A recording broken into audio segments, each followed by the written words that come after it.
Dans l'histoire du Bénin, Bénin avant que nous ne soyons pays, République du Bénin, comme nous le sommes aujourd'hui, quelles sont les actions majeures que l'on peut classer sous le registre de politique culturelle? Et là, malheureusement, c'est le biais de l'historiographie béninoise. Il y a des royaumes sur lesquels il y a beaucoup d'écrits. Il y a d'autres sur lesquels il y a peu d'écrits. Il y a d'autres sur lesquels il y a, comme en anglais, scarcity. Il y a presque rien. Donc, en faisant le overview un peu, j'ai trouvé que dans l'ancien royaume du Dahomey, il y a des actions majeures qui peuvent être classées dans ce qu'on peut appeler politique culturelle. J'ai donné quelques exemples. Aujourd'hui, quand on voit dans les ateliers d'Abomey, même maintenant un peu partout, hein, à Ouida, le musée est fermé maintenant, mais il va rouvrir bientôt, ou à Porto Novo, il y a ce qu'on appelle les toiles appliquées, les avotita. Les avotita, les toiles appliquées, ce n'est pas un savoir originellement du Dahomey.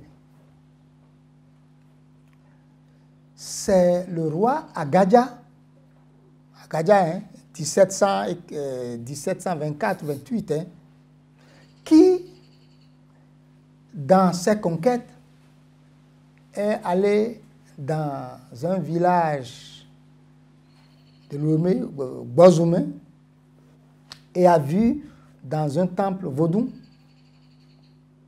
ce type d'objet. Et étonné, comme ça a été l'action de tous les rois du Dahomey, il a vu ça, ça l'a intéressé. Il a pris ça et a pris ceux qui fabriquent ça. Pour, j'ai parlé tout à l'heure de se soucier de la transmission. Il a ramené des hommes fabriquant ce type d'art. Il les a installés à Agbomey, je préfère dire, et les a mis à leur disposition des princes d'Abomey pour qu'on leur apprenne comment ça se fait. La même chose pour plusieurs autres arts. Donc, il y a plein de ces savoirs aujourd'hui qu'on retrouve à Abomey qui ne sont pas originellement d'Abomey. Dans le même temps, quand on prend par exemple les Rontondi, qui sont les spécialistes du travail du fer à Abomey, mais les Dakogan notamment à Porto Novo, c'est comme ça que les Rontondi, qui originellement sont de quelque part vers Savalou, ont été ramenés à Abomey. On leur a donné un domaine, on leur a mis à disposition des élèves, des apprentis ou des enfants des princes pour qu'ils apprennent ces métiers-là.